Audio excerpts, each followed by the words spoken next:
And standby phase, obviously activate Abyss Dweller, and there's literally nothing you can do.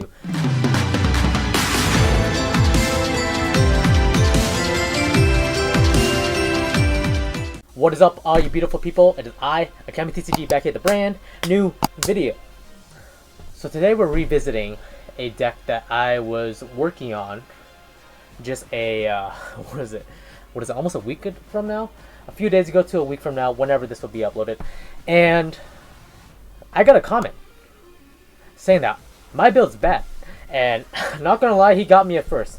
He gave me really good constructive criticism. Shout out to that dude. So I went back, re-engineered the deck, looked at some other videos and how different Yu-Gi tubers are making this deck come into fruition, and I found a playstyle and a build that I thoroughly enjoy playing that's really good. Excels at going first. Going second, it's alright, but going first, that's the way to play this deck. Anyways, there's a pack raffle question in this video. I will continue doing those. Basically, if you all new to the channel, answer a question that's hidden somewhere throughout this video, and then I will give away a pack in the comment section for the next video. So that's going to be a reoccurring thing. Anyways, let's go right into it. 15 likes, we got this deck list up on fleek. Alright, so I'm starting already. Basically, if you don't know, I like to break down every single one of my plays, just so you have like an idea of what's inside my thought process, and also break down any misplays that I make, because I'm human and I do make a lot of misplays. It happens, it's fine. And also any misplays the opponent has. So I play Unexpected Die. Unexpected Die lets me special summon a normal monster from my deck if I have no monsters, so you're playing the OG Harpielady here. And obviously I normal summon Monk and attempt to discard the other Unexpected Die because it's dead in the hand, so there's no point in keeping it in the hand. So I summon Channeler off of that. And activate Elegant Egotist to special summon Harpielady Sisters. I am running Sisters now. Ooh, spice. Going to Romulus. So here's where I kind of messed up. Not sure if, pro and cons here.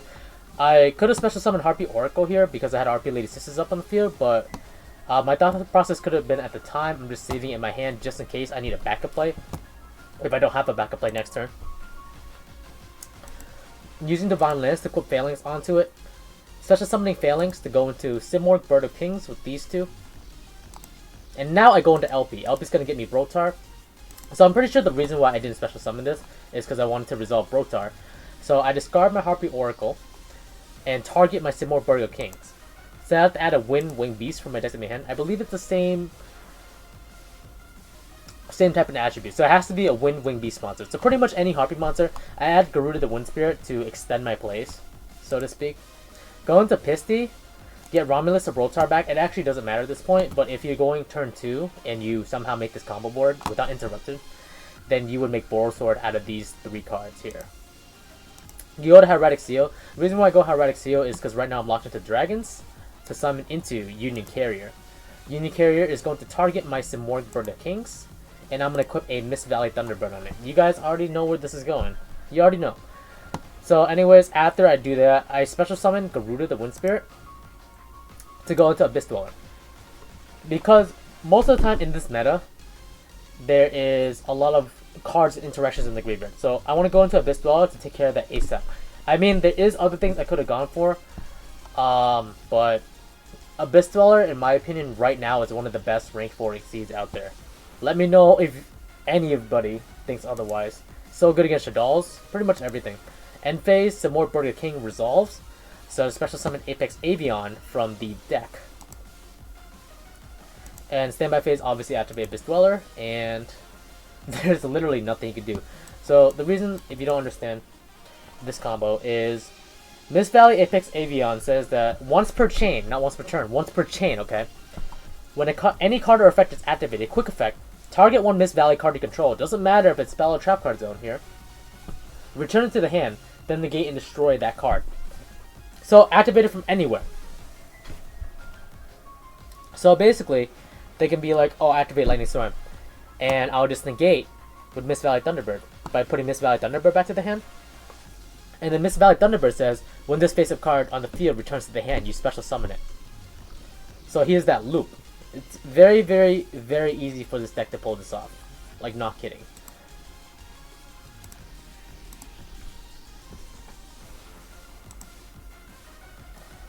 So y'all seen the magical mallet, okay? This is the spice, okay? I'll explain this. So magical mallet, the problem, or one of the biggest problems with this deck is you're playing a lot of brick cards, okay? This is only a one of, and it does come in handy. I don't need it too often, but I'm telling you, like, I know this is like, yeah, this is a new card to put in the deck, but you're playing stuff like Garuda, you don't need it till later. Divine Lance, you want to search it off of Romulus, and Harpielady 1 doesn't, or the original Harpielady does nothing, absolutely nothing in your hand. Nothing. You can't do anything with that besides Elegant Egotist, and like, God forbid you don't draw Sisters or Phalanx. So like, you have Divine Lance, you have Phalanx, you have Sisters, you have Mist Valley Thunderbird, you have Mist Valley Apex Avion. Like, you're running so many brick cards in the hand that in order for the combos to go off, you probably need to shuffle them back into the deck and then draw the same number of cards, or somehow get them back into the deck. I know Magical Mallet is a -1, but I'm telling you guys, like, every time I resolve that card, I won the duel. Every single time.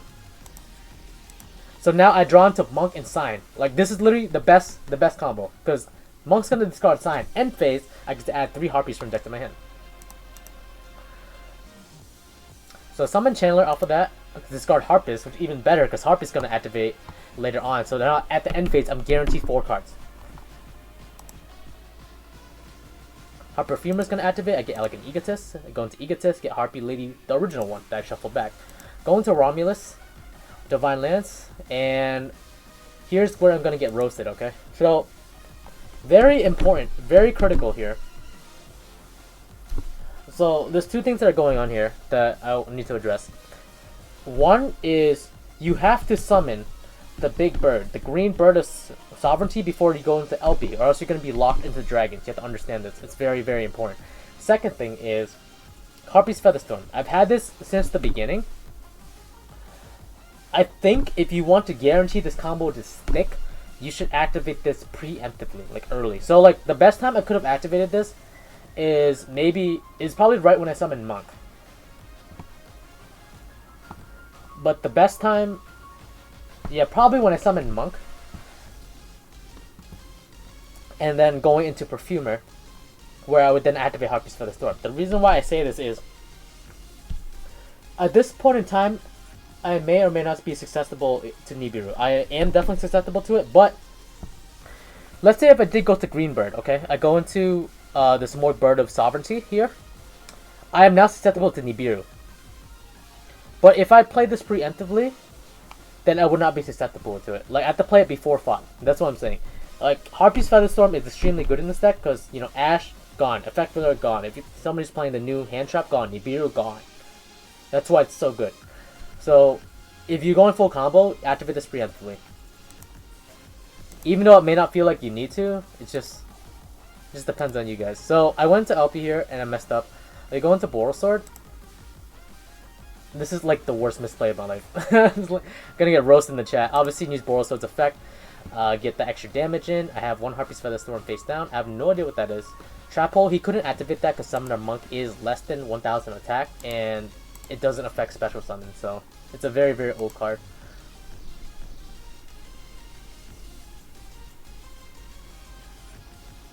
This is gonna activate Mystical Space Typhoon. I'm gonna chain Harpie's Featherstorm. He's locked out of monster effects. And then I think he messages me saying that he had a really bad hand here. So I discard Harpie Queen. The reason why I add Harpie Queen from my deck to my hand is because I know he has a back row, and because he has 1 back row, he potentially has more. So the call was, oh, Harpie Queen, I'm going to discard it, and then add Harpie's, the field spell from deck to my hand afterwards, and also thins out my deck afterwards. And I add Harpie's Feather Rest, so I can shuffle stuff back in my deck if I need to. So I'm going to normal summon this. I want to activate Harpie's Hunting Ground effect, and then this effect, so Chain Link 2. And then he's going to activate Trap Hole to kill my monster as a Chain Link 3, but Perfumer resolves, and Harpie's Hunting Ground will destroy that card, but doesn't matter. I had Elegant Egotist in the hand. Summon Sisters, use Harpie's Hunting Ground because it's not once per turn, destroy his Fiendish Chain, and attack for game. It's pretty much that simple. I mean, if I had the Apex Avion on board, that would have been a lot better, but I just wanted to showcase, like, you know, like how fickle the deck is in terms of misplaying. So I'm playing against a zombie guy again from game 1. So now I'm going to try to showcase like What potential does this deck have to break boards? Or can it break boards? Find out on Dragon Ball Z. So he's in the unit zombie world shenanigans. Going to Needle Fiber shenanigans, Glow Up Bloom. Get Mizuki. Get the IP Masquerena. Glow Up Bloom is going to activate, getting Balderrock because he has Zombie World on the field. A Vampire Sucker, and boom. So standby phase, Balderrock's going to come back. And I'm stuck here where Balderrock comes back, Vampire Sucker's on the field, so he draws a 1. If he drew into a hand trap, that would have been broken. So here's the dilemma here. Balderrock can negate one effect and also banish one monster from the field or graveyard when any zombie monster activates an effect. But because of zombie world, every single monster on the field and the graveyard counts as zombies. So basically he has 2 forms of interruption here. He could potentially go into Nightmare Unicorn or Avermax, whatever he pleases, just depending on the situation. And then Vampire Sucker is kind of there just so he could draw a card. He's probably going to use the Alpha IP. So I go Mallet, because you don't want to see Apex Avion, you don't want to see harpielady in your hand, and 2 Channelers might be a little cloggy, so I have to see what I pick there. Yep. And now it's much better. Activate Unexpected Die. So he's activating IP Masquerena's effect, and then chaining Balderrock, and Balderrock is going to banish 1 card on the field. So now he still has a Monster Negate, and Avermax, it forces me to attack into it. Just a heads up, this deck has an extremely hard time getting over Avermax, like, no question about it.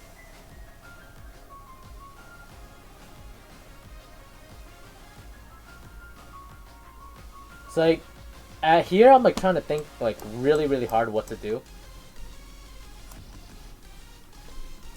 So I could go for Romulus, but I know this person I'm playing against, and he's a smart player, and he would have negated that, and that would have been the choke point, and my turn would have literally just ended there. If I go into a Link 3, I don't really have many options. And Scratch Class can't get over Avermax, so this is almost, not gonna say impossible, but it's very tough. I'm just showing you guys that it's a lot. This deck is definitely a lot better going first. I play Unexpected Die. He Ash Blossoms it. Hysteric Sign, getting Elegant Egotist. I go into Oracle. Get harpielady 1. Go into Abyss Dweller. Okay. I noticed he had an impermanent hand, so he would have probably used it against me during standby phase during the next turn if he saw it as a perceived threat.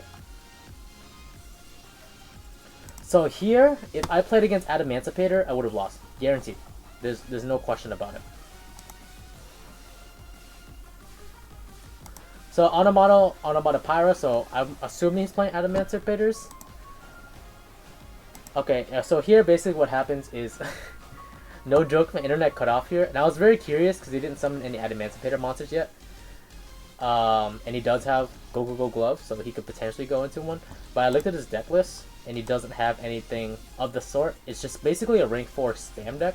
So I was actually genuinely curious what he's going to go for, but my internet cut off here, so I had no idea. But this is basically, I'm pretty sure I lost just because the next card in my hand would have been Harpie's Featherstone.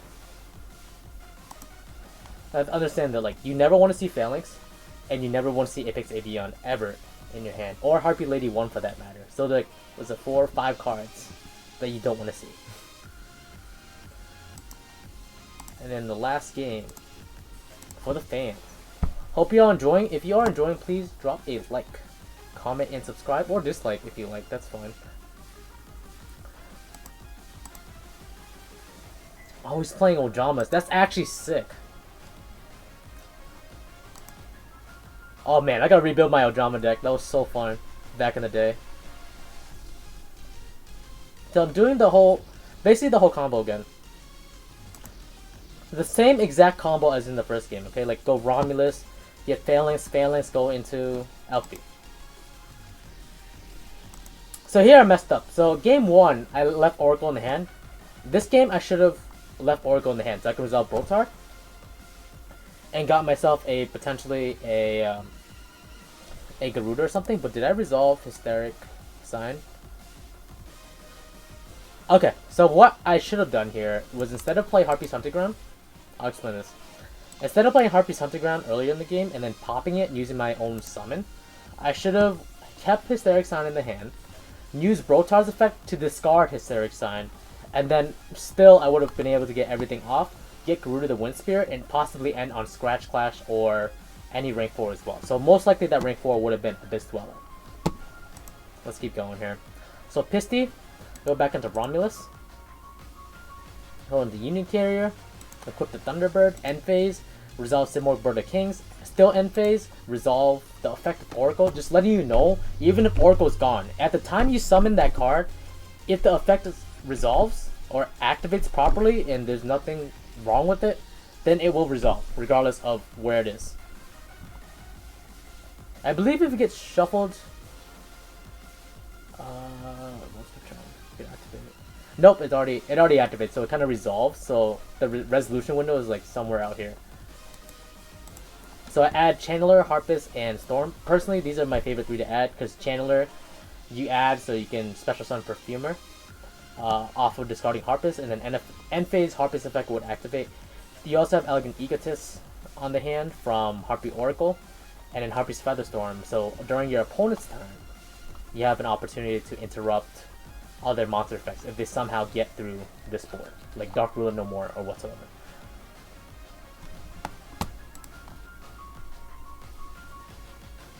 So I think he definitely bricked there. I'm very curious about what Odramas could have done here, but obviously with 9 out of 10 of the effects, I would not let any of it resolve with the Mist Valley Thunderbird loop. So end phase, I grab Perfumer. It's going to trigger Harpie's Hunting Ground, but that's fine. It's going to kill itself. Perfumer's going to grab Harpie's Feather Rest, so just in case something happens next turn, I have a safe option. And I draw into Mallet, the GOAT, the legend of all time. But I'm going to just go into Boros Sword and just attack for game. Plain and simple. Alright guys, that's all I got for all of you. Hope you all enjoyed this video. If you want to see a deck list of this Harpie deck, let's get this video to 15 likes. I believe in all of you. And I am AkemiTCG. Everyone have a good day, alright? Stay safe and stay beautiful. Bye guys. The world ends now.